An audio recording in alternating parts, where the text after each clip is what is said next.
Jai Jai Gurudev, Gurudev, Gurudev, Jaya Jaya Gurudev, Jaya Jaya Gurudev, Gurudev, Gurudev, Jaya Jaya Gurudev, Jai Jai Jagannath, Jagannath, Jagannath, Baladev Subhadra, Jai Jai Jagannath, Jagannath, Baladev, Jaya Jaya Subhadra.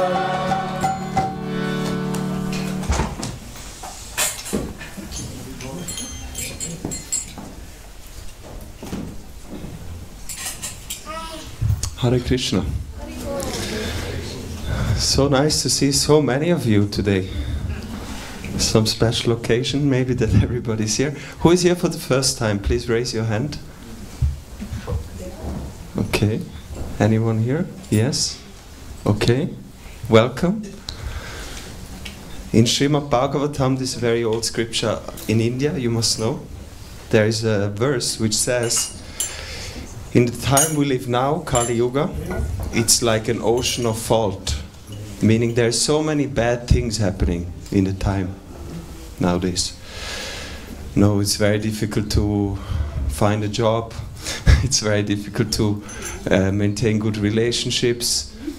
It's very difficult to find a place which is clean and pure because there's a lot of pollution. There's a lot of things which are not so good. But it is mentioned in this scripture that there's one very good thing in this age, that simply by chanting the holy name, one can attain self-realization, attain God consciousness. So what we just did, this is very auspicious, and there will be more kirtan, as we call it, at 7 o'clock until 9:30, 2.5 hours more. So you are warmly invited to also take part then. Okay, maybe we can slowly settle in. Versteht jemand kein English? Everybody understands English, that's good. We now have a lecture with His Grace Govinda Prabhu. Oh, here, I didn't see you.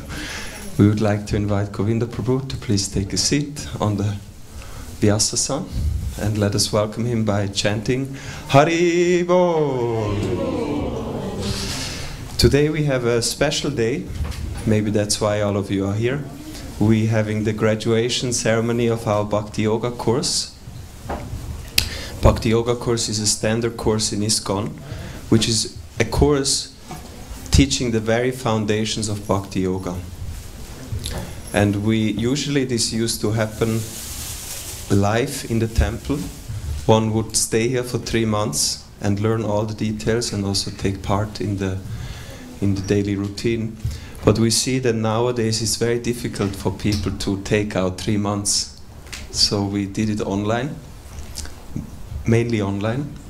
And we did it from November till February. So 4 months approximately. And the course ended, and today we will hand over the certificates to the students. And in connection to this, we also invited Govinda Prabhu to speak about one of the purposes of ISKCON.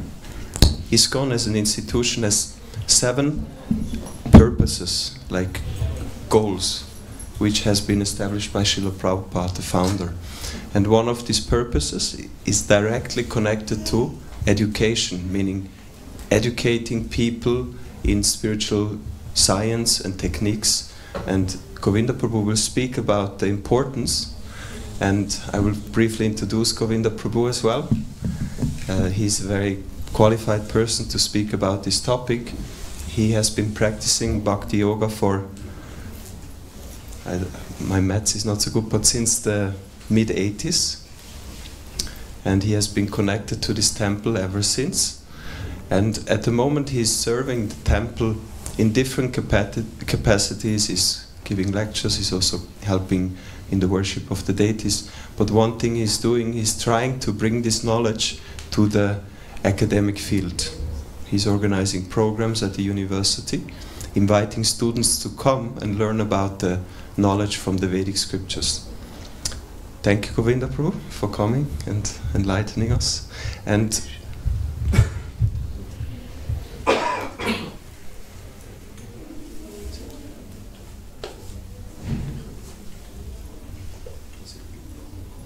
okay, that's beautiful. Okay. Hare Krishna.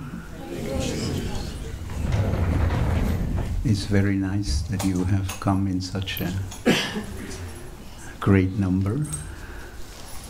Thank you very much for coming. So, today we're going to speak on one of the major points Srila Prabhupada established for the Krishna consciousness movement. As usual, we start with the introduction of auspiciousness.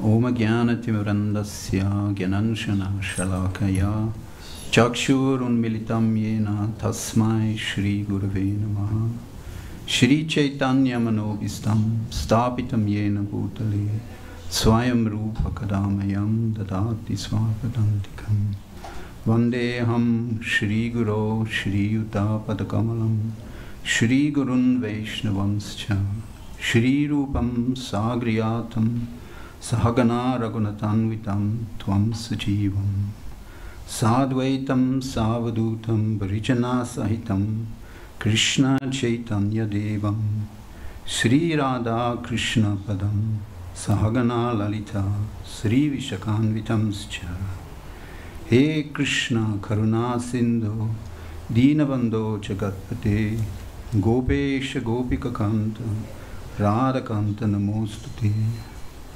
Tapta Kanchana Gaurangi Radhe Vrindavaneshwari Vrishabhanu Sutti Devi Pranamami Hari Priye Vanchakalpa Drubhischa Kripa Sindhu Vyevacha Paditanam Bhavanebhyo Vaishnavebhyo Namo Namaha Shri Krishna Chaitanya Prabhu Nityananda Sri Advaita Gadadhar Srivasadi Gaura Bhaktavrinda Hare Krishna Krishna Krishna Hare Hare Hare Rama Rama Rama Hare Hare.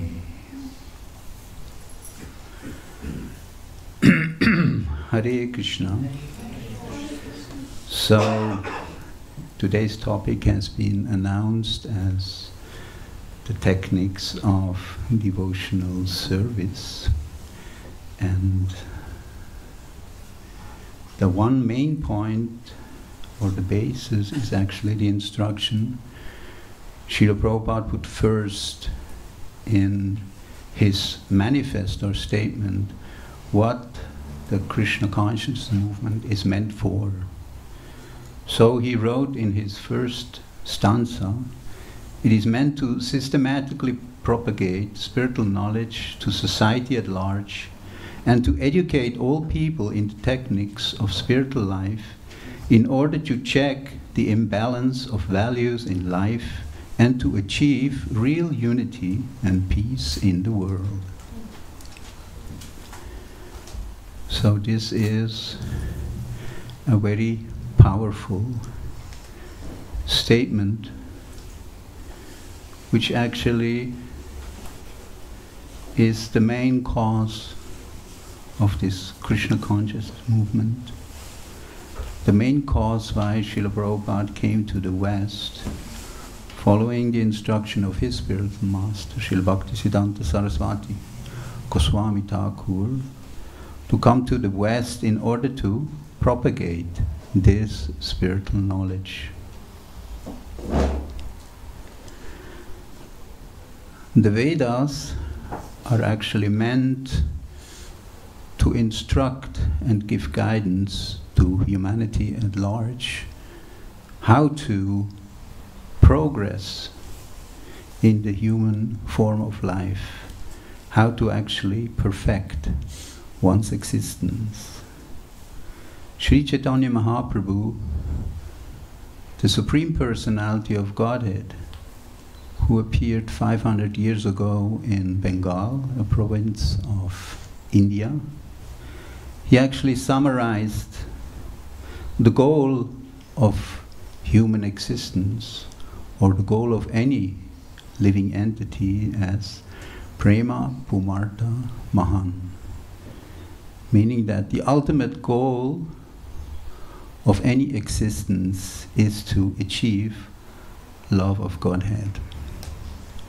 So in that way, this Krishna consciousness movement is actually a movement of love.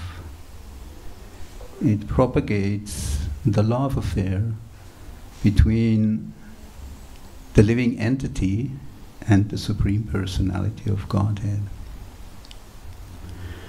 Further on, Sri Chaitanya Mahaprabhu defined the three main reasons of the Vedic scriptures into three sections, which is the first section, Sambandha, which means the establishing of the relationship, or the acquiring of the knowledge of the Supreme Absolute Truth.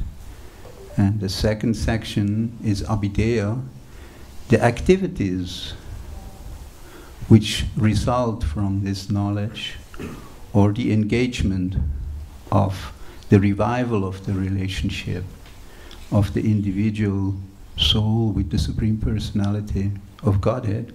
And finally, the third section is Prayojana, the ultimate goal of life, which is the attainment of love of Godhead. Or also another description has been given, the need actually of our existence. The very essence of our existence is actually to attain again that relationship, that supreme relationship, loving relationship with the Supreme Personality of Godhead. So, it has been said that the living entity once made the decision to come to this material existence. Actually, the living entity is eternal and has the same qualities as the Supreme Personality of Godhead, as is being described in the Vedic scriptures, which means that he is Sat Chit Ananda. That means he is eternal, full of knowledge and bliss. But somehow or other, he wanted actually to experience that on his own. Sri Chaitanya Mahaprabhu has described the relationship of the living entity and the Supreme Personality of Godhead as being eternal servitorship. The Supreme Personality of Godhead, the Absolute Truth, is the summum bonum, is the everything, the whole. And we, living entities, we're actually his part and parcels. So, and as it is the function or the duty of a part to serve the whole, our constitutional position is actually to be in loving service to the Supreme Whole. But somehow or other, it has been said, some living entities wanted to be their own master and their own enjoyer. But because that is not possible in the realm, in the kingdom of God, Krishna, out of his merciful compassion actually created this material existence, this material world, where everything, or where every living entity actually can imagine to be his own master and the center of attraction. In the spiritual world, the center of attraction is the Supreme Personality of Godhead, Krishna. And here in the material world, what is the center of attraction? Can anybody say? The ego. Yeah. Personal ego. Isn't it that here everybody thinks that actually, in reality, he's the best? I mean, if you really go deep, everybody somehow or other feels that he is the center of attraction. But this is an illusion, because as being a part and parcel of the whole, we are never the whole. The Vedas describe Nitya Nityanam, Chetanas Chetananam. There is one eternal, or one fully blissful amongst many eternals. And there is one conscious, Chetana, amongst many conscious entities. And Eko Bahanam Vidadati Kamam. And that one is actually maintaining all the others. So the Supreme Personality of Godhead is the source and the origin of everything, of all the living entities as well as of all his energies. It has been described that there are three major energies of the Supreme Personality of Godhead, and that is his eternal energy, then the marginal energy called the Tassa energy. Marginal means it can be either. And third, the material energy. So the marginal energy, which comprises the living entities, they can be either under the influence of the internal energy, the spiritual energy, or they can be under the influence of the external energy. So furthermore, it has been described that the internal energy, the spiritual energy, is superior to the material energy. So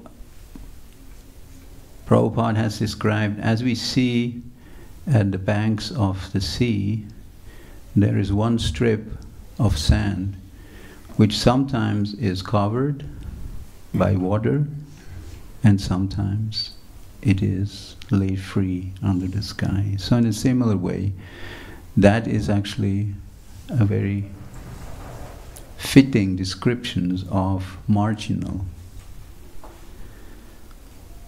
So the living entity has its own free will to decide whether he wants to be in his constitutional position serving the Supreme Person, or whether he wants to be covered by the external energy. So being covered meaning also being conditioned. So what does that mean, being conditioned? The conditioning or the covering is actually that the original qualities of knowledge and eternity and bliss is taken away or covered with ignorance, non-existence, and suffering.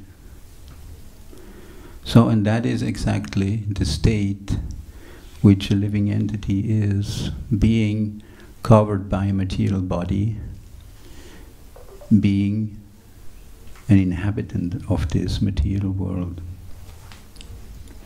So in order to rectify and again be reinstated in the constitutional position as a spiritual living entity in service to the Supreme, the Vedas, the Vedic knowledge has given different kinds of processes and techniques. It is actually said that in this material world, everybody is in ignorance. Janmana jayate sudra. The example has been given that everybody is born as a Sudra. Sudra means a person in ignorance. The Vedic culture has very scrutinizingly divided the human society into different divisions according to Varna and Ashram, according to material activities and spiritual activities. So, society has been divided into 4 varnas, 4 groups. That means these are the brahmanas, which are the head of society, then the kshatriyas, which are the arms or the managerial group, and the vaishyas, which are the mercantile class, and finally the Shudras, which are the working class. So in that way, according to the activities of the living entities,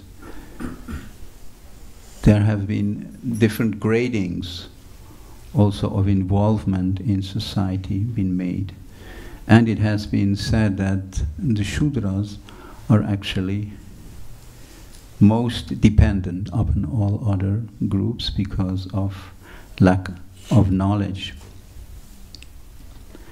Then further on, the Vedic process is that through samskar or culturing, there is an evaluation possible, or the Vedics are actually describing that is the process of progress in the human society. And that is done by following different purificatory processes, which finally come to the point where one takes initiation, guidance, samskarat bhavet dvija. Like when one is initiated, it has been compared to be a rebirth. The first birth is done by father and mother, and the second birth is actually done by the spiritual master and the Vedic knowledge. Then the next step would be that being initiated, being empowered to study the Vedic scriptures, one engages in acquiring the knowledge which is necessary to understand one's position. To understand one's position means that to be aware of one's identity, of being spiritual, not part of this material world, as well as also being aware of the activities which go along with it. And then finally, through performing these activities, one realizes it in truth, in fact, the spiritual nature and the material nature. So in that way it has been described that the goal of human life is actually to come to the stage of a Brahman. Brahma means that we understand, a Brahman understands what is matter and what is spirit. And through that, he is actually able to act on a spiritual platform. And acting on a spiritual platform meaning establishing his relationship with the Supreme Personality of Godhead. As long as as the living entity is still in the material modes, so to say, influenced by matter, he is actually identifying with something which he is not. The Vedic term for self is Atma. And it has been explained that Atma can be translated into different words. So Atma can mean the material body, but Atma can also mean the mind. And Atma is also the word for the spirit soul. So Prabhupada has stated that self-perfection is actually divided into 3 platforms. The lowest platform is the identification with the body. Naturally, whoever comes to this material world accepts a material body. So that is one identity, but that identity is temporary. Then a further higher platform is the mind. Whoever accepts a gross material body also has a subtle material body. It has been said that the subtle material body is comprised of mind, intelligence, and false ego.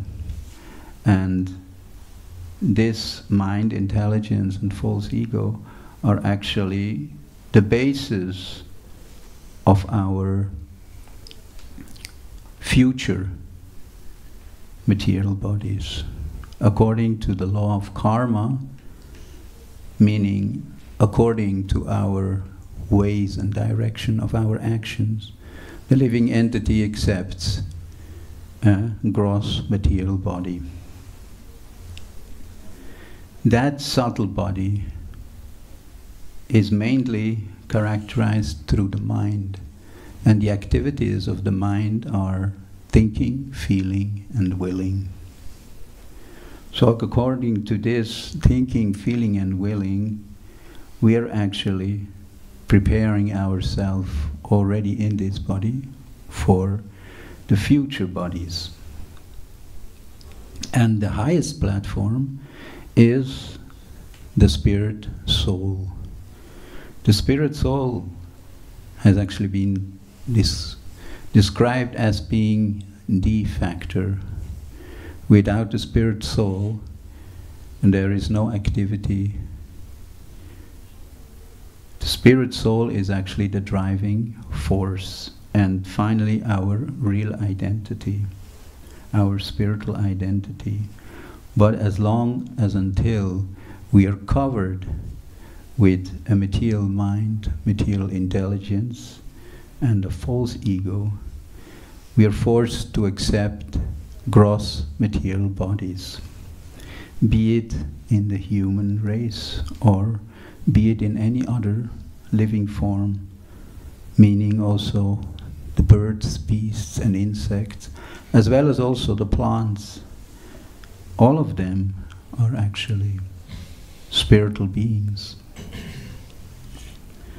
So the process how to purify our existence and to overcome the state of ignorance is by reconnecting our existence with the Supreme Personality of Godhead.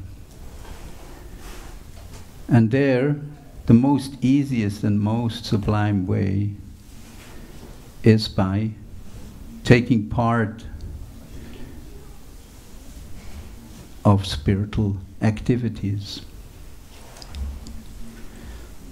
Being again connected with the spirit, the transcendental nature. Bhagavad Gita has been described that association is the root cause of our being in material existence. The more we actually meditate on material activities or objects, the more we will be drawn into matter, material consciousness. So consequently, our way to resolve this problem and to be reinstated in our spiritual consciousness is to associate with spiritual topics. Bhagavatam, that which is connected to Bhagavat, the Supreme Personality of Godhead.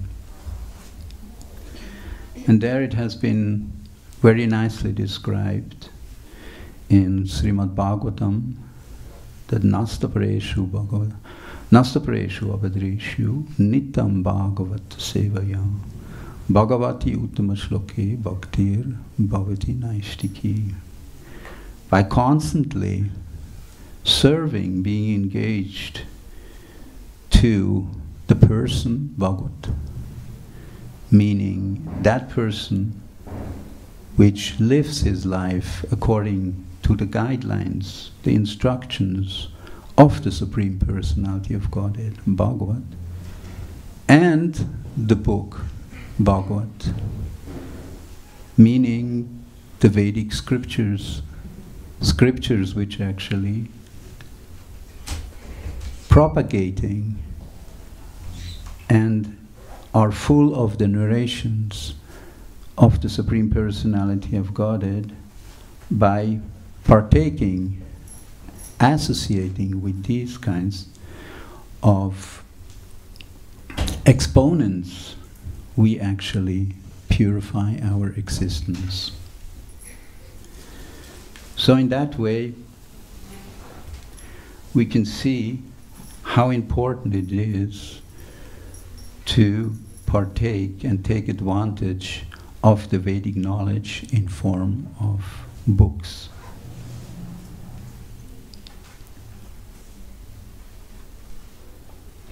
Through these narrations, we actually associate with the Supreme Personality of Godhead, and through that we will get purified from our ignorant state.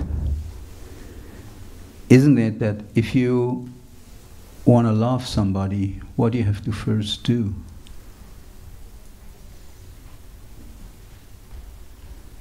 Or to phrase the question differently, can you love somebody which you don't know?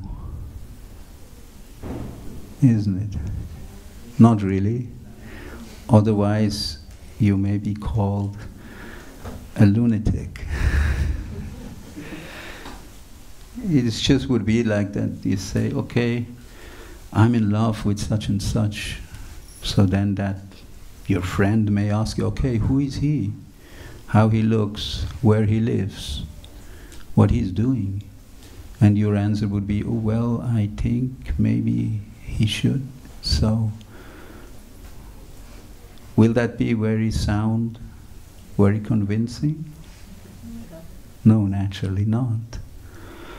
So in a similar way, in order to revive our loving relationship, the first prerogative is actually that we know who is the Supreme Personality of Godhead. We need to know how he looks. We need to know where he stays. We want to know what he does. And the more we actually know about him, the more we will become attracted. Up until that point where the attraction will be spontaneous. Because it is our constitutional position as being a part and parcel of the Supreme Personality of Godhead, naturally to be attracted to him. Isn't it that if somebody is minute and small and he comes across the absolute perfect, the perfection of perfection, the source of all sources, isn't it natural that one feels attracted? Why is everybody attracted nowadays to somebody who is rich or somebody who is successful? Because it's natural. These are qualities which are attractive, or somebody who's beautiful. So the Supreme Personality of Godhead also has been described as being full of 6 qualities, meaning that he is the most opulent, the most rich, that he's the strongest person, he is the most beautiful, he is the most knowledgeable, and he is the most renounced. So these are all qualities of the Supreme Personality of Godhead, which are very attractive. So now it's upon us to cultivate, again, cultivation, to cultivate ourselves and to acquire that knowledge which will actually bring us to that state of knowledge which will lead naturally to the state of service, and through the service we actually will be united again with the Supreme Personality of Godhead and being enabled to stay in his kingdom and not to have to come back to this material world and be born again in any kind of material body. So that is actually what is meant by the statement of this Krishna consciousness movement. The Krishna consciousness movement is supposed to convey this spiritual knowledge to whoever is interested, and to facilitate the interested person to also acquire that knowledge, and accordingly also to engage himself in the loving devotional service. Prabhupada at one point in a comment, he made a very beautiful statement. He said that actually this Krishna consciousness is not meant to be some imaginative ecstasy, also not some speculative knowledge, acquiring knowledge. No, Krishna consciousness, devotional service actually imbibes activity. So on a higher state, on a perfected state, it is not a question of some imaginative ecstasies, some speculative knowledge. No, it's actually, as it is said, it's devotional service, it's practical activities. From there we also can see that the goal, as it has been described, Prema Pumartha Mahan, is actually love of Godhead. It has further been explained that love is even higher than knowledge, Gyan. So it is not, the goal is actually not to become the most scholarful or the most rhetorical, perfected personality which can debate with any kind of intellectuals. No, the goal is actually simply to understand that we're a part and parcel of the Supreme, and according to our capacity to engage ourselves in the service of the Supreme Personality of Godhead. And in that way we actually achieve our perfection. So spiritual knowledge means to understand the difference between matter and spirit, and accordingly engage ourselves in the most productive way in order to satisfy and to serve the Supreme Personality of Godhead. That is actually the meaning of loving devotional service. And furthermore, the more that loving service is actually characterizing by unconditional, meaning that the individual has no motivation other than to satisfy and to give pleasure to the Supreme Personality of Godhead. That is the highest achievement which a living entity can actually acquire. That's why Sri Chaitanya Mahaprabhu also propounded and proclaimed that the highest service or the highest state of service which is given has been done by the gopis, which are the coward girls of Vrindavan. It has emphatically been put forward that it is not that the Vedantists or the rishis, the munis, that they are considered to be the greatest devotee of the Lord. No, Sri Chaitanya Mahaprabhu made the point. That is the gopis. And why?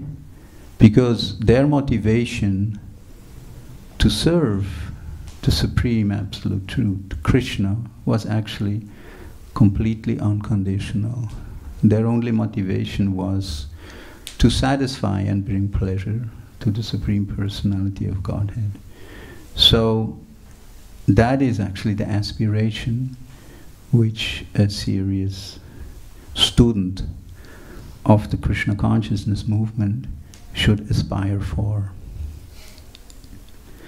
And by doing that, he will actually be sure to attain the destined goal, meaning be to reunited and reinstated in his constitutional position as being a servant of the Supreme Personality of Godhead, and in that way be freed from this conditional state in this material existence of having to take birth and being exposed to all different kinds of tribulations. And in that way, again be enabled to return to the eternal abode of the Supreme Personality of Godhead in Golok Vrindavan. The spiritual world has been described as being the place without any impurities. Everything there is blissful. There is no inconveniences, something which is not really understandable from our limited and conditional state. But that is what the Vedas, and that is what the Acharyas, and especially the Supreme Personality of Godhead, proclaims. And that is the goal of human existence, to reach that. And the special mercy of the Supreme Personality of Godhead in the form of Sri Chaitanya Mahaprabhu is that the only thing what a living entity has to do is just to chant the holy names of the Lord. Hare Krishna, Krishna Krishna, Hare Hare, Hare Rama, Rama Rama, Hare Hare. Because there is no difference between the holy name and the Supreme Personality of Godhead. And as we heard before, by taking association of the Supreme Personality of Godhead, we actually will get purified automatically. So, thank you very much, and I encourage everybody to take full advantage of this Krishna consciousness movement, especially also of our books, which Srila Prabhupada has translated, so merciful, from Sanskrit into the English languages. And we also offer different kinds of special courses in our temple here, which convey different aspects of spiritual life. So please, whoever is interested, you can come forward and also take advantage of these courses. I believe Damodar Prasad Prabhu will give some more insights into the different varieties of courses we have. Hare Krishna, thank you very much.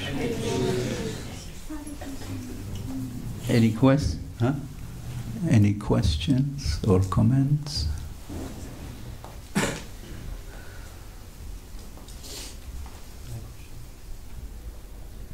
Everything clear? So I hand over the microphone to Damodar Prasad Prabhu. Hare Krishna. All glories to Srila Prabhupada.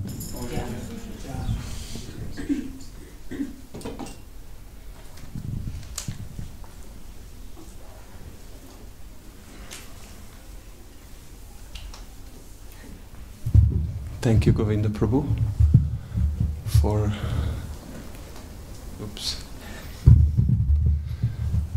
sharing your realizations about knowledge in the bhakti process, which I actually was out. Mainly I had to do something, but what I heard, yeah, especially how it, in the bhakti tradition, how we include knowledge, the cultivation of knowledge, and that's what we want to speak a little bit. And now, and as mentioned before the class, we had this ongoing Bhakti Yoga course. Now when we come to, we have some here for the first time today, and I can see many of you are from Indian background, so it's not so new. You know it from India, it's your culture, your tradition. But you can well imagine how many of us, Govinda Prabhu in the 80s, we came maybe a few years back for the first time. It was a shock in a way. It's a completely new culture, new way of looking at the world, thinking, acting, speaking. So in order to give people the facility, you know, to understand more and more, we have different kinds of courses. And as already mentioned, this Bhakti Yoga course is the very foundation of the Bhakti Yoga philosophy. It actually gives a very nice insight, not only in the theory, but also it gives some understanding how to practice. So it's, the Bhakti Yoga course is divided into 5 modules, and in total we had 27 sessions. So it begins in the very foundation of our philosophy, who are we, what is karma, reincarnation, etc., and goes up to who is Krishna, who is God. And it also gives a lot of information about how to practice. So that's what we did. And we have 4 students who went through that course. The course is not done by writing any exams in the end, but simply by participating.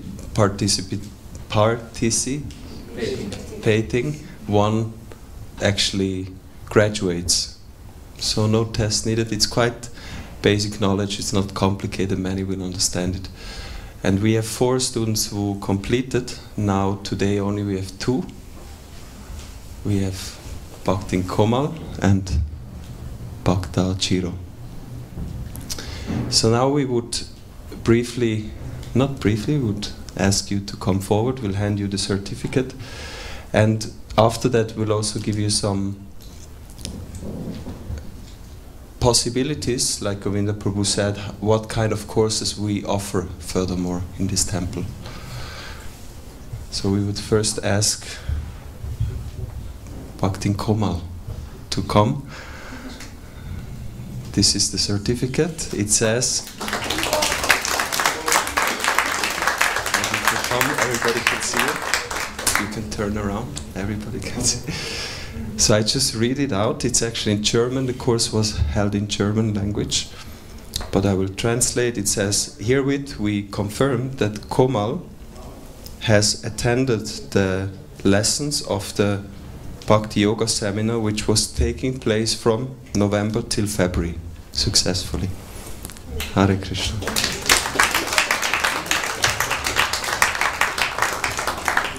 Please, you can maybe Haribol. Just want to say a few words. Yeah, Komal is, as you can guess, she is from background from India, and I think you got to know Krishna consciousness here in the West. Yeah. Yeah. How did you get to know? Actually, since my childhood, as Indian, I was interested to know who is God in reality. And one night during my night shift, I got a glimpse from Krishna to know who he is through my own scriptures. I'm from Sikh background. So next day it was Janmashtami. So I just took a train from Germany and came here to Zurich. So I met, I don't know, Damodar Prabhu or somebody else, and they gave me books from Prabhupada. I read few of them, and then it gave me a kick. No, Krishna is the God. So I just, my journey got like in few, I'll say in one year, one and a half year. I'm from here, a bit here. So now I know who Krishna is, and I would love when he give me this power and energy and his love to know who he is more and more and more. That will be a blessing for me. Thank you. Hare Krishna.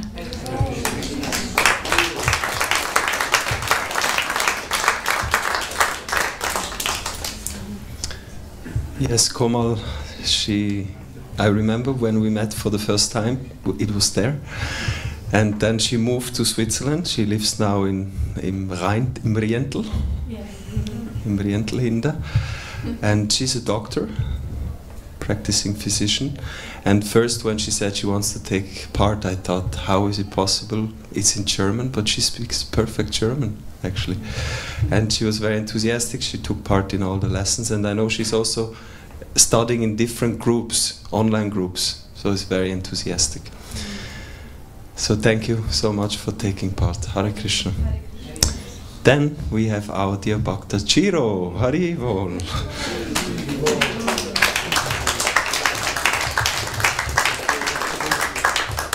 Hare Krishna. Please also stay. Chiro, I also remember he maybe 3 years ago, he started to come evening times and then regularly, and slowly he got more involved. And then when the course came up, he was very interested to take part. And Chiro, I have to say, is very active also. And I think that's a key in trying to achieve knowledge in the bhakti process, by engaging in devotional service practically, because that's where it should lead to. By studying, we should understand, let me do something for God, let me do something for Krishna. And Chiro is very active in the community. He's not only a very generous donor by supporting financially the temple, but he's also he's doing the weekly shopping of vegetables. So we all have every Sunday a big feast. He's one of the main people who is empowering that feast. He's going once a week to buy all the vegetables, and which is after used in the kitchen. So thank you so much. You also want to maybe say a few words? Yes, what I can say, the most has been mentioned by Komal and also by Damodar Prasad Prabhu. The course was very, very interesting because reading Bhagavad Gita, reading books from Srila Prabhupada, it gives a very, very good impression of what Bhakti Yoga is. But I realized that there are so many different topics and aspects of Bhakti Yoga that you need a kind of structured overview about the whole science, what it finally is. And I think this course helped me a lot to have the big picture and to structure the knowledge and see which topic belongs to what bigger context, if you want. And yeah, I can tell you the course is very, very good. I think this course has been also organized a little bit because I have not really time the whole week or for several days to be in the temple, but I try to come as often as I can. And as Damodar Prasad Prabhu also mentioned, I think a very, very important point is to share experiences and also thoughts with other devotees which are more advanced, which knows very well how it works, how to meditate, how to chant, how to serve the Lord. And this is crucial, I think, to do progress in Bhakti Yoga. And I'm very, very happy that I found this community.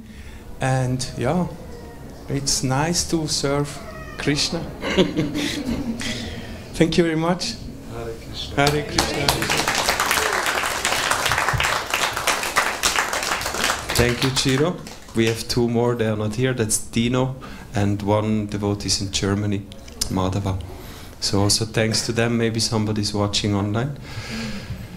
So before we let you go to the Prasadam feast, we have a College of Vedic Studies in Zurich. Who has heard of that? Yes? You know that. It's a program which has been established by Damodar Swarup Prabhu. He was supposed to be here today to give a brief introduction, but he unfortunately couldn't come. It's a college. It's meant to share knowledge, and they organize different courses, standard courses. And just now in springtime there will be a new course starting in German. It's the Bhakti Shastri. Bhakti Shastri is another very standard course in ISKCON. It's actually in some way a mandatory course if one wants to receive the initiation to be a priest, worshipping the deities in the kitchen and on the altar. So in this course you study 4 major books of Srila Prabhupada, which Srila Prabhupada translated. Of course it's not his books. No, these are very old scriptures he translated to English. So these books will be studied in depth. It will be over 1 year, over 1 year, I think. And it will happen also online weekly. There's other courses, I will not go into detail. You find it on the website, College of Vedic Studies, Zurich. You can Google. Otherwise, outside you see also the QR code. So if you're interested, please take use of that, and I'm sure you will be enlightened too. And as a last thing, if I may also share, we now finish February, we'll go into March, and in March we'll have many programs coming up. We have, of course, our Sunday programs, as usual. And this year, it so happens that Gaur Purnim, which is one of the major festivals, also happens to be on a Sunday. Actually, I forgot which date. It's, I think, the 24th. So there will be a big festival, and for that purpose, we will adjust the Sunday program a bit.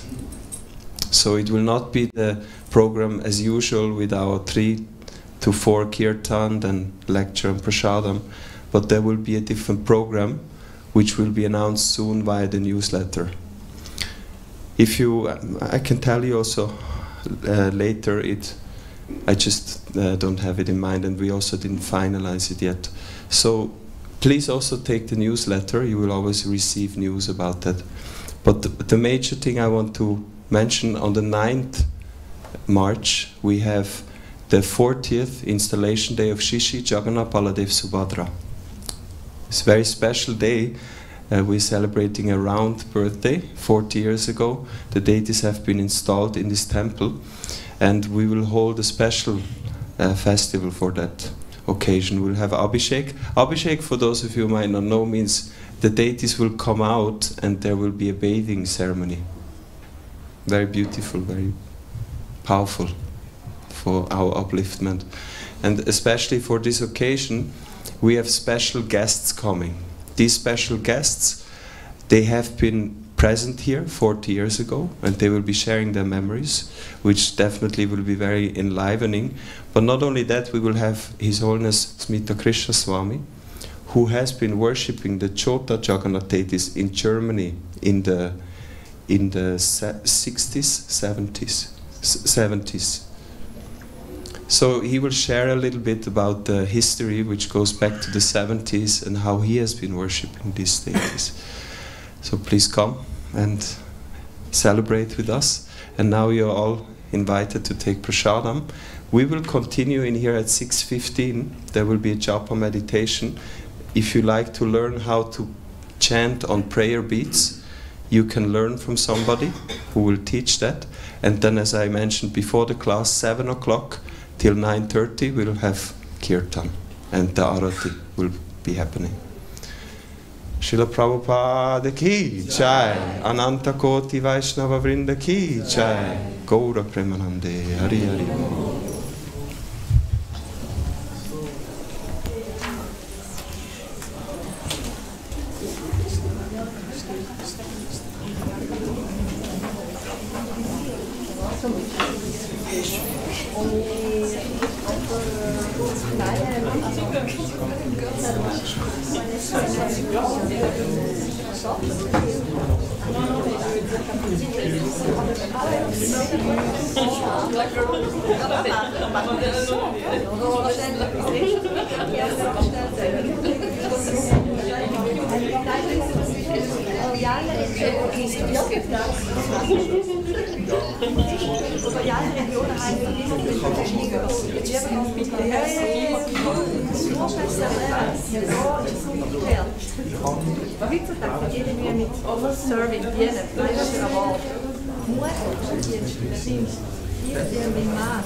Ja, es ist jetzt Teil von der Geburt.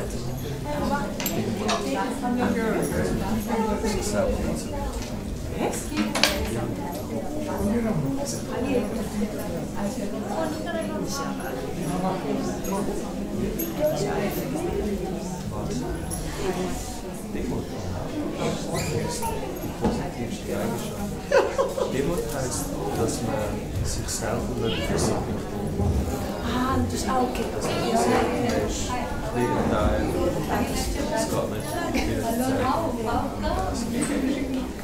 Es gibt jemanden, der grösser und ich.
Well,